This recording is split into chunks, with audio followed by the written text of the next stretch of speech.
Welcome, students and theorists, to the Collision Course with Ashley and Julia. In today's video, our inbox have been flooded with many requests from viewers eager for theories on these two intriguing pieces of media. Playtime, a 1967 Italian-French comedy film directed by Jacques Tati, and OMEGAMART, an interactive experience in Area 15, Las Vegas, created by Meow Wolf. That makes you want to ask, hey, what's OMEGAMART? Huh? OMEGAMART? What's OMEGAMART? Yeah, what is OMEGAMART? What's with all the questions? Howdy, I'm Willie Nelson. OMEGAMART is just a totally normal supermarket in Las Vegas, and I'm a celebrity you can trust. Around here, the only thing that's suspicious are the prices. That's really good value. OMEGAMART puts the super in. What kind of grocery store is this? It's like we always say. OMEGAMART, you have no idea what's in store for you. Just off I-15 in Las Vegas, next to the Big Gorilla. Tickets on sale now. Thank you, Willie Nelson, for our intro into OMEGAMART. Here, you're not just a spectator, you're an active participant in an interactive story by Meow Wolf. It may sound unbelievable, but this store is indeed nestled just off the I-5, a tangible brick-and-mortar store that you can actually visit. The story starts off as an innocent-looking supermarket, but as you look around, you notice strange items like gender fluid? Plausible deniability detergent? Americanized beef? Hey, buy 3, get those 3. What a great deal. The entire draw of OMEGAMART is that you can buy these items and bring them home as souvenirs. While you explore the store, there's also an interactive storyline that you can choose your own path. Will you join the OMEGAMART franchise or the Resistance? If you're getting a little lost here, I understand. At some point, it might stop sounding like a supermarket and more like a Star Wars plot summary. Actually, that's enough OMEGAMART for me today. Julia, take it over. Now let's shift our focus over to the world of Playtime. Let's get a little taste of what some of the comedy/drama we have in store for us with one of my favorite scenes. We start in a very fancy restaurant. There are glass doors with big handles with a doorman that opens the door for each person. The glass door eventually gets shattered, leaving the door handle intact but no door in the front. The doorman, at a loss for what to do, continues to hold the handle in place, moving it as if the door was still there for every customer coming in or out of the restaurant for the rest of the scene, until a drunk man walks straight through it, at which point the doorman gives up. In Playtime, we are brought into a very grey rendition of Paris, and we loosely follow two characters through the duration of the movie. Many times, the viewer is left with quite a few questions. Who is the main character? What is the plot? And why does barely anyone talk in the movie? Well, ponderers, all of these style choices and quirks are thanks to the director Jacques Tati, a Frenchman who wanted to visualize the feeling of Paris getting more and more contemporary. One scene shows posters from around the world that feature the same boxy, boring building. Even in posters that are supposed to display the best of each culture, the same industrialization has taken place and is advertised. Tati's creation, with its very small amounts of color and repetitive landscape, make for a humorous and slightly uneasy viewing. Now that we have a handle on what these two creations are, let's dive into how on earth they can be connected. In both of these, the historical time is confusing. In Playtime, you see sleek, tall buildings, which are more in tune with our idea of modern design. However, the clothing that can be seen and the ads that come up in the movie are more indicative of the time the movie actually came out, around 1967, like displays on an old department store at the time. OMEGAMART also works in this way because the ads the public sees can look old, like they should be viewed on an old boxy TV, more reminiscent of 80s ads. However, the actual store is a very high standard production, with bright lights and modern designs. This extends to the websites that boast a very unique theme that cannot be pinpointed to a certain time frame that this could take place. The second thing that really brings these two together is how it makes the viewer feel. Both of these pieces are created to feel like parodies and like they poke fun at things we have in real life today. OMEGAMART, very obviously, is a store. It sells wild, weird things and creates an environment that makes you want to stay, makes you want to shop. Consumerism is its target. Making jokes about just how much people today love to buy and shop is just one of OMEGAMART's goals. Thanks for that reality check, Meow Wolf. Playtime is also a mirror to society. We get a view of how maze-like and monotonous the world could get if we continue to modernize in a function-over-form type of way. The artistic, romantic places we know and love could very well disappear, just as they did in the movie. Third similarity is, how we feel about the movie also depends on how seriously we take it. For both OMEGAMART and Playtime, there are different meanings for different viewers.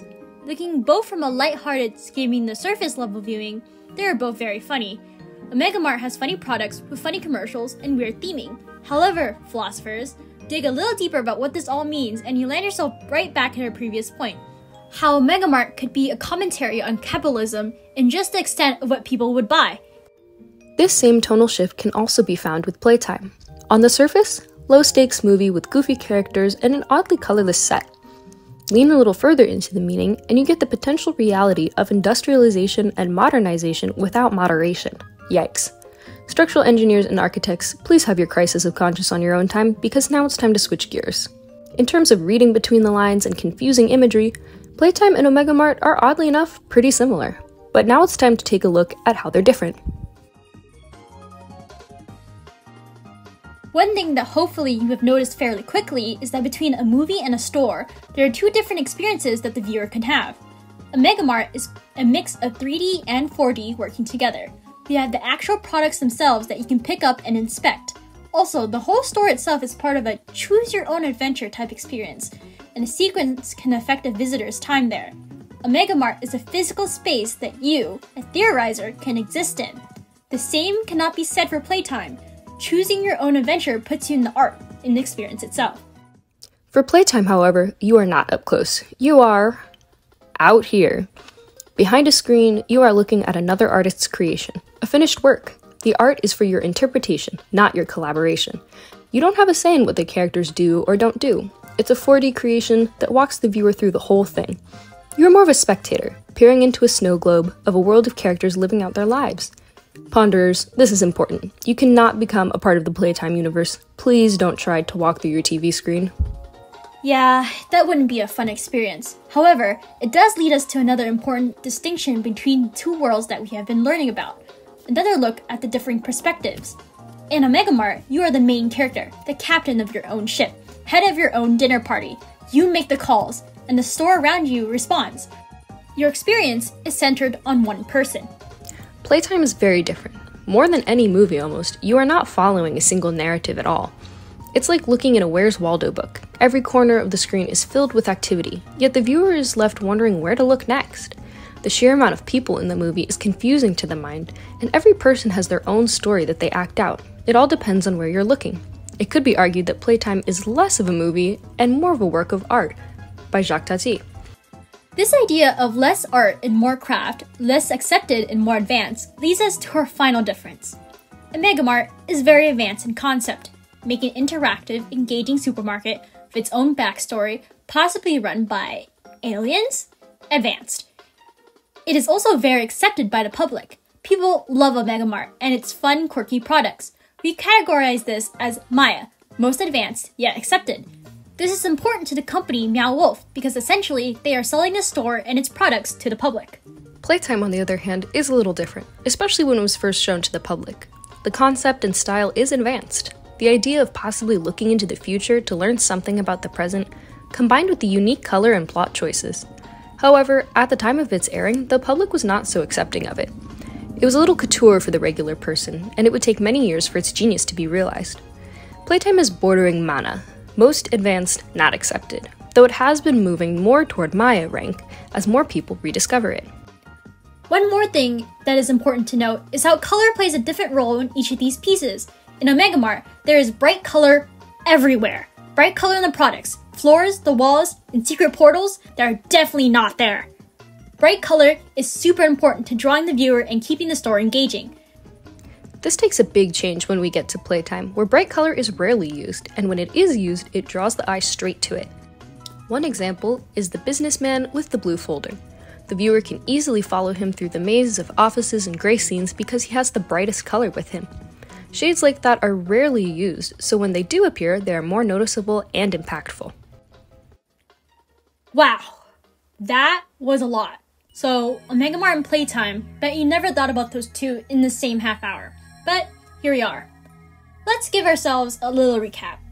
We started our journey today with two seemingly random specimens. However, OMEGAMART and Playtime are connected through more than we thought. Both of these definitely hit the confusing nail on the head, and they both poked fun at things that might be considered not so great out of moderation. Industrialization and consumerism, depending on how seriously you're willing to take it. So the feeling you get from these two, similar. Execution of them, there are plenty of differences. You, as the viewer, hold different positions for each of these experiences, and the number of people that OMEGAMART and Playtime caters to is very different. Just you versus every person you saw on screen. The reception of these two was also very different. OMEGAMART, even in its early stages, was very popular, whereas Playtime needed some time for people to appreciate it. Lastly, we looked at color and the different ways it was used to help these two creations succeed. Thank you so much for tuning in to help us unpack these two parodies today on Collision Course. We hope our brainwaves collide with yours again real soon. Bye!